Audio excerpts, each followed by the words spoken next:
안녕하세요. 오렌지가 함께 매일 만나 시간입니다. 오늘 본문 로마서 5장 1절에서 11절까지 읽으면서 매일 만나 시작하도록 하겠습니다. 그러므로 우리가 믿음으로 의롭다 하심을 받았으니 우리 주 예수 그리스도로 말미암아 하나님과 화평을 누리자. 또한 그로 말미암아 우리가 믿음으로 서 있는 이 은혜에 들어감을 얻었으며 하나님의 영광을 바라고 즐거워하느니라. 다만 이뿐 아니라 우리가 환난 중에도 즐거워하나니 이는 환난은 인내를, 인내는 연단을, 연단은 소망을 이루는 줄 알미로다. 소망이 우리를 부끄럽게 하지 아니함은 우리에게 주신 성령으로 말미암아 하나님의 사랑이 우리 마음에 부은 바 됨이니 우리가 아직 연약할 때 기약대로 그리스도께서 경건하지 않은 자를 위하여 죽으셨도다. 의인을 위하여 죽는 자가 쉽지 않고 선인을 위하여 용감히 죽는 자가 혹 있거니와 우리가 아직 죄인 되었을 때 그리스도께서 우리를 위하여 죽으심으로 하나님께서 우리에 대한 자기의 사랑을 확증하셨느니라. 그러면 이제 우리가 그의 피로 말미암아 의롭다 하심을 받았으니 더욱 그로 말미암아 진노하심에서 구원을 받을 것이니 곧 우리가 원수 되었을 때 그의 아들의 죽으심으로 말미암아 하나님과 화목하게 되었은즉 화목하게 된 자로서는 더욱 그의 살아나심으로 말미암아 구원을 받을 것이니라. 그뿐 아니라 이제 우리로 화목하게 하신 우리 주 예수 그리스도로 말미암아 하나님 안에서 또한 즐거워하느니라. 아멘.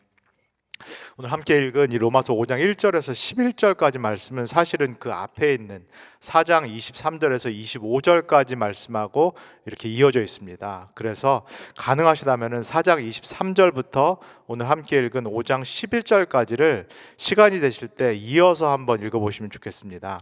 그러면 오늘 읽은 5장 1절에서 11절까지 말씀이 더 잘 이해되시리라 싶습니다. 우리가 로마서를 계속 읽어오고 있고 그리고 4장에서 본 것처럼 사도 바울은 이 믿음의 조상 아브라함이 하나님으로부터 의롭다 여기심을 받은 것, 우리말로 표현하면 구원을 받은 것이 그의 행위 때문이 아니다라는 것을 강조를 했습니다. 아브라함이 이삭을 바친 그 행위 때문에 하나님께서 의롭다 여기신 것도 아니고 하나님께서 할례를 하라라고 명령하신 그 명령을 아브라함이 행했을 때 그 믿음의 순종, 율법의 순종을 보시고 하나님께서 아브라함을 의롭다 하신 것이 아니다. 하나님께서 아브라함의 믿음을 보시고 하나님께서 아브라함이 이 하나님의 약속을 믿는 것을 보시고 그때 아브라함을 의롭게 하셨다. 이 말씀을 사도 바울이 이 4장 전체를 걸쳐서 계속 강조를 했습니다. 그런데 제가 어제 매일 만나를 통해서 말씀을 드린 것처럼 그러나 믿음 자체도 의롭다 여기심을 받는 것, 즉 구원을 받는 것에 있어서 가장 우선적이고 가장 결정적인 것은 아니다라는 말씀을 드렸습니다. 우리의 이 연약한 믿음, 때때로는 의심하고 불안하고 흔들리는 이 믿음 자체가 하나님으로부터 구원을 받는 그 결정적이고 최종적인 근거가 될 수 없다라는 말씀, 그 말씀을 제가 어제 나눴습니다. 그렇다면은 행위도 아니고 흔들리는 우리의 믿음도 아니고 그러면은 결정적으로 우리에게 의롭다 하심을 받게 하는 그 구원의 반석이요 그 근거는 무엇인가? 그것이 바로 5장부터 나오는 이 사도 바울의 말씀입니다. 1절을 제가 한번 읽겠습니다. 그러므로 우리가 믿음으로 의롭다 하심을 받았으니 우리 주 예수 그리스도로 말미암아 하나님과 화평을 누리자. 여기 1절에도 사도 바울이 믿음으로 의롭다 여기심을 받았다, 믿음으로 구원을 받았다라는 그런 말씀을 합니다. 그러나 이 믿음 자체보다는 무엇을 믿느냐 그리고 누구를 신뢰하고 있느냐가 결정적으로 중요하다라고 할 수 있습니다. 아무거나 막 믿는 것이 중요한 것이 아니라 내가 믿음으로 누구를 붙잡고 있느냐가 우리의 구원에 있어서 결정적입니다. 그러면 우리가 믿음으로 누구를 붙잡아야 될까요? 신앙생활을 하는 이 여정 가운데, 우리가 삶을 살아가는 이 여정 가운데 누구를 믿음으로 우리가 꽉 붙잡아야 될까요? 그분이 바로 예수 그리스도다라고 말씀합니다. 그리고 이 예수 그리스도를 내가 믿음으로 꽉 붙잡을 때 우리가 얻는 복이 있다라고 말씀을 하는데 그 복이 바로 화평이라고 말씀을 합니다. 한번 생각을 해보면 좋겠습니다. 우리가 예수 그리스도를 믿음으로 꽉 붙잡을 때 우리가 받는 이 화평이 정확히 무엇인가? 심리적인 안정이라든가 평안을 떠올리시는 분들이 분명히 계실 것입니다. 우리가 세상살이를 할 때 여러 가지 걱정, 근심이 많은데 그때 주어지는 일종의 심리적인 안정, 내면적인 평안을 떠올리시는 분들이 많으시리라 싶습니다. 물론 그것도 포함합니다. 그러나 여기서 말하는 화평은 그것보다도 훨씬 더 넓고 높은 차원이다라고 말할 수 있겠습니다. 화평, 히브리어로 샬롬이라고 말하는 이 개념은 사실은 관계적인 측면입니다. 이전까지는 싸우고 실제로는 원수지간이었던 그런 국가들, 그런 사이들이 화평해졌다, 이제는 평화를 이루게 됐다라는 그 관계적인 측면입니다. 뒤에 사도 바울이 말하는 것처럼 화평은 화목이라는, 이 한국말 한자 화목이라는 단어와 더 가깝습니다. 예전에는 내가 하나님과 원수지간이었는데, 그래서 서로 죽일도록 싸웠는데 이 사이가 예수 그리스도로 인하여서 화평을 이루었다. 이제는 휴전도 아니고 정전도 아니고 완전한 평화의 시대, 평화의 어떤 그 관계가 맺어졌다. 내가 믿음을 통해서 예수 그리스도를 꽉 붙잡으면은 하나님과 내 사이에 그런 평화의 관계, 화평과 화목의 관계가 이루어진다라고 말씀을 합니다. 그리고 하나님과 이 관계가 변화될 뿐만 아니라 또 결정적인 변화가 우리 삶에 일어난다라고 바울이 말합니다. 2절입니다. 또한 그로 말미암아 우리가 믿음으로 서 있는 이 은혜에 들어감을 얻었으며 하나님의 영광을 바라고 즐거워하느니라. 내가 믿게 되면, 믿음을 통해서 예수님을 꽉 붙잡게 되면은, 그리고 신앙생활을 하는 동안 내가 평생 예수 그리스도를 꽉 붙잡게 되면은 내가 새로운 나라, 새로운 영토에 들어간다. 그 영토에 진입한다라고 사도 바울이 말합니다. 내가 믿음을 통해서 들어가는 그 새로운 나라, 그리고 새로운 영토의 이름이 무엇인가요? 그 이름이 바로 은혜입니다. 은혜의 나라로 내가 들어간다, 진입한다라고 말합니다. 그러면 믿음 이전에는 내가 도대체 어떤 나라, 어떤 영토에 살고 있었다라는 얘기인가요? 은혜에 반대되는 죄의 나라에 살고 있었다라는 말입니다. 이 죄의 나라라는 것은 어떤 곳일까요? 어떤 특징이 있을까요? 이 죄의 나라는 누가 안 계신 곳을 말할까요? 하나님이 안 계신 곳을 말합니다.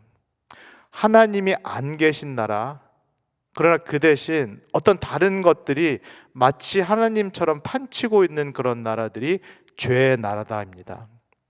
내가 예수 그리스도를 믿기 전에는 나도 이 죄의 나라에 속해 있어서 사실은 하나님이 아닌 것들, 그러나 하나님 노릇을 하고 있는 것들 밑에 있었는데, 그게 돈이 됐든 명예가 됐든 권력이 됐든 어떤 신념이 됐든 다른 종교가 됐든 이데올로기가 됐든 아니면은 내 자신이 됐든 나는 이 죄의 나라에서 어떤 다른 주인을 모시고 섬기고 있었는데, 이제 예수 그리스도를 믿고 나는 이 죄의 나라에서 은혜의 나라, 은혜의 영토로 들어간다, 진입한다라고 사도 바울이 이야기를 하고 있는 것입니다.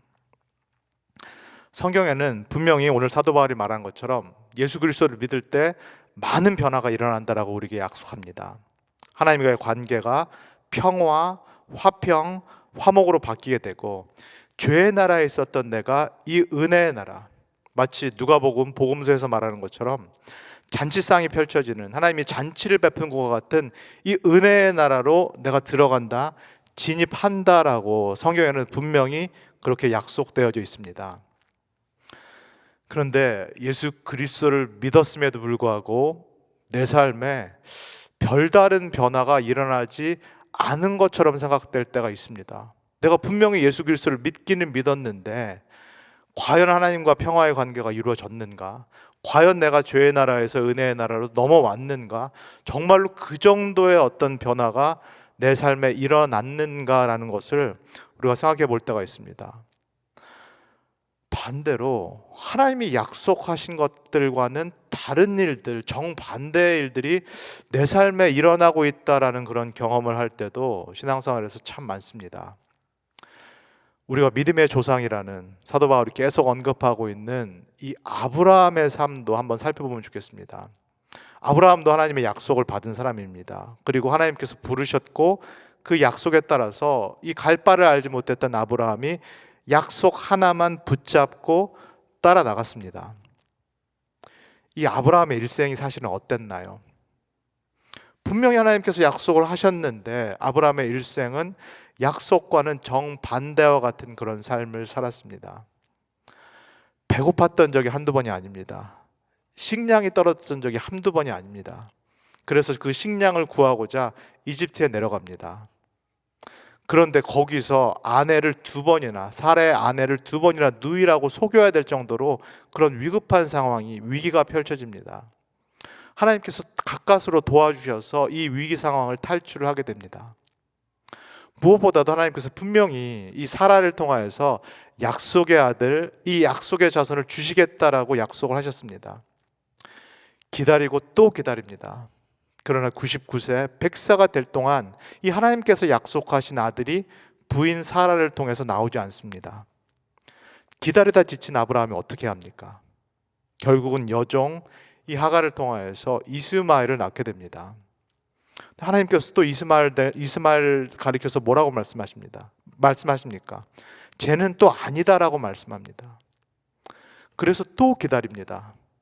그래서 결국 100세가 되었을 때 하나님께서 약속하신 이 이삭을 낳게 됩니다. 하나님께서 또 이삭을 가리켜서 뭐라고 말씀하시나요? 이 이삭을 나에게 바치라. 그것도 산채로 번제물로 나에게 바치라라고 하나님께서 아브라함에게 말씀을 하십니다. 이렇게 되면은, 이쯤 되면은 아무리 신앙이 좋다라고 하는 이 아브라함도 속으로 어떻게 생각할 수밖에 없나요? 내가 이거 처음 들은 그 약속이 정말 맞나? 내가 뭐에 홀린 거 아닌가? 내가 정말로 하나님의 음성을 들은 것이 맞나? 아니, 하나님이라는 그분, 하나님이라는 대상이 살아계신 것이 정말 맞나? 이 의심, 이 불안, 이런 것들이 이 믿음이 좋다는 아브라함에게도 들려올 수밖에 없습니다. 저도 그렇고 우리 성도님들도 신앙생활 가운데서 분명히 이 아브라함과 같은 경험을 하셨으리라 믿습니다. 우리의 이 신앙이 업앤다운이 있을 때, 심하게 흔들릴 때, 마치 널뛰기를 타는 것 같은 그런 상황에 처해 있을 때, 그러나 사도 바울은 이것을 기억하라라고 우리에게 말씀합니다. 3절과 4절입니다. 다만 이뿐 아니라 우리가 환난 중에도 즐거워하나니 이는 환난은 인내를, 인내는 연단을, 그리고 연단은 소망을 이루는 줄 알미로다. 아브라함이 통과한 이 시간, 그리고 우리가 통과하고 그리고 지금 겪고 있는 이 시간은 무엇을 위한 시간인가요? 우리의 연약한 믿음이 굳건한 소망으로 빚어져가는 그런 시간입니다. 우리가 겪고 있는 이런 모든 것들, 아브라함이 과거에 겪었듯이 우리가 겪고 있는 이 모든 것들은 하나님께서 우리의 믿음을 단련시켜 나아가시는 그런 시험의 시간입니다.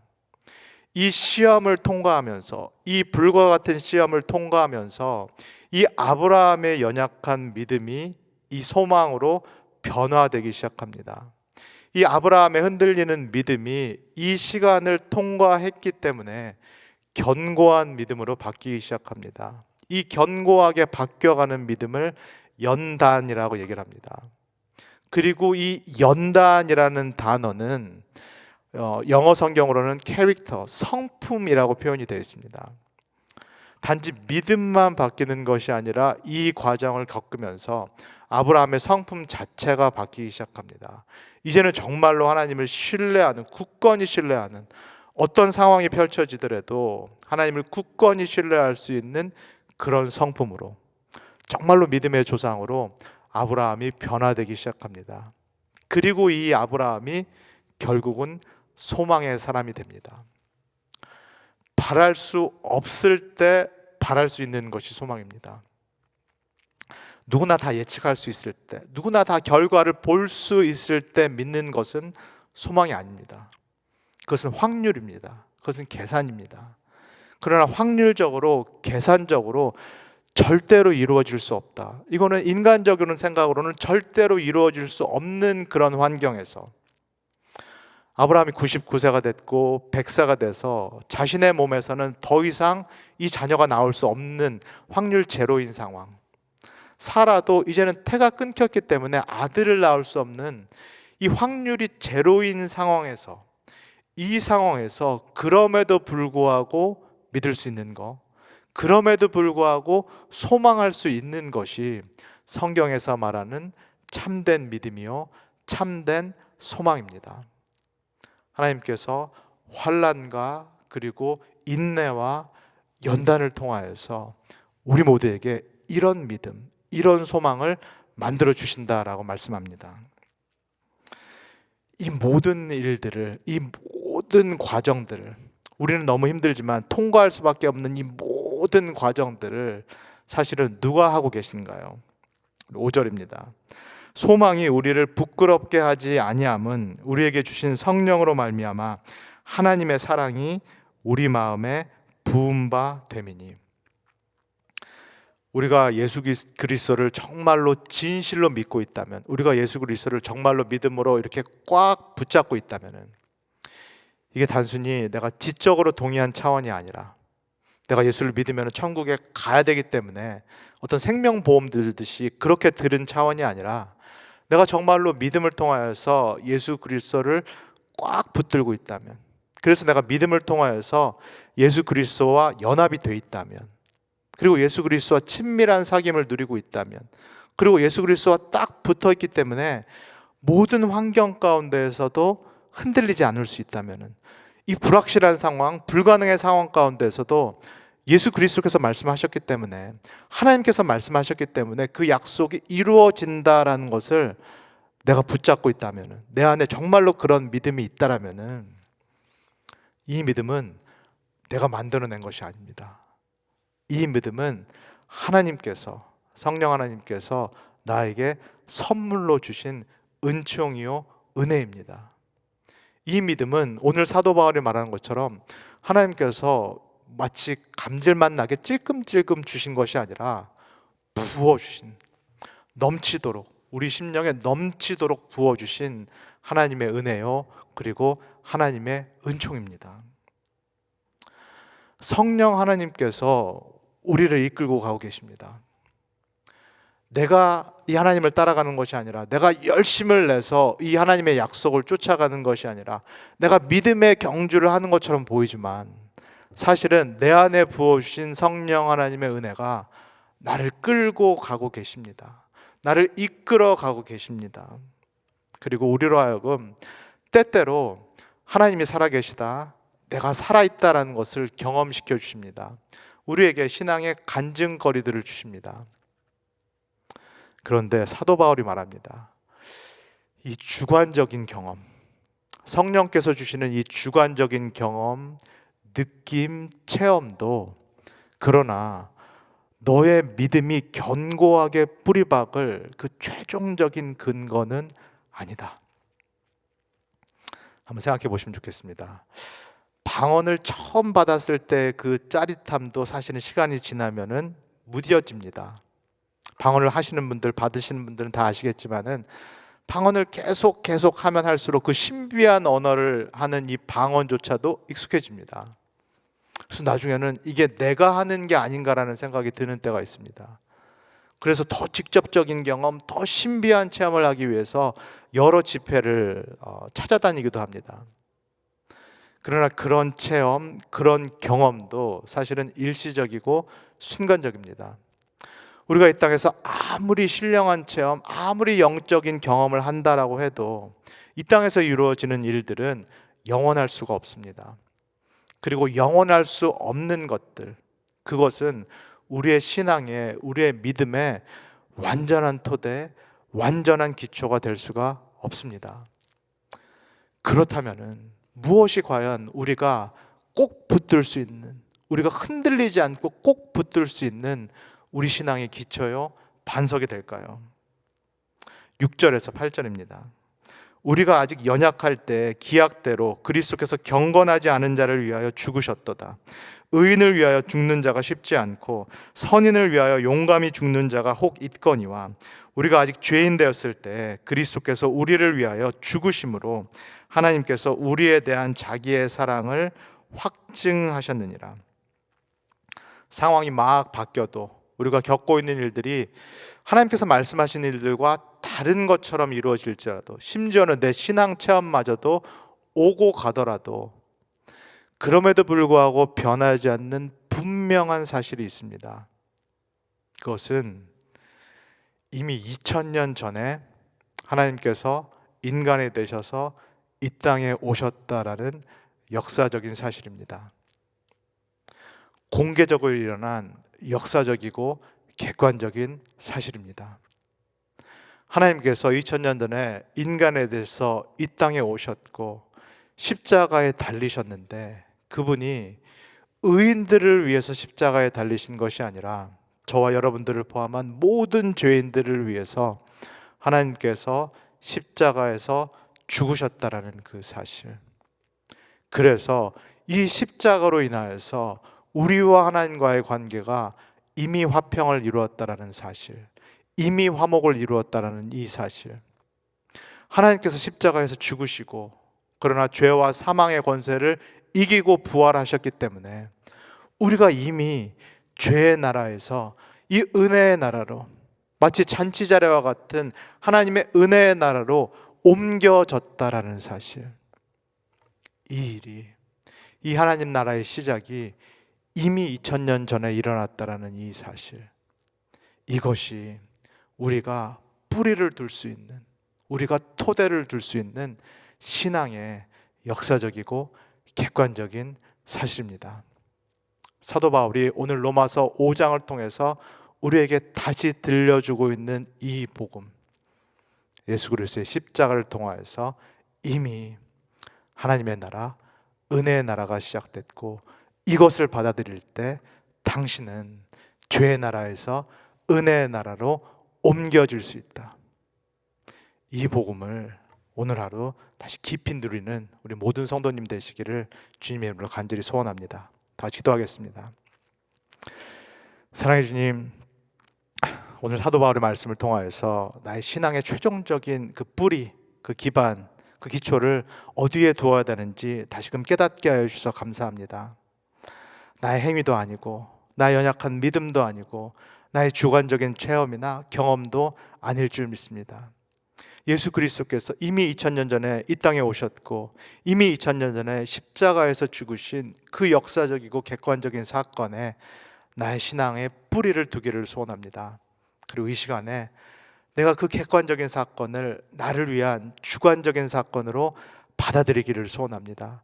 예수 그리스도께서 이미 나를 위해서 모든 일들을 2000년 전에 해주셨기 때문에 이제 내가 할 일은 그 일을 나를 위한 일이었다라는 것을 받아들이는 일뿐입니다.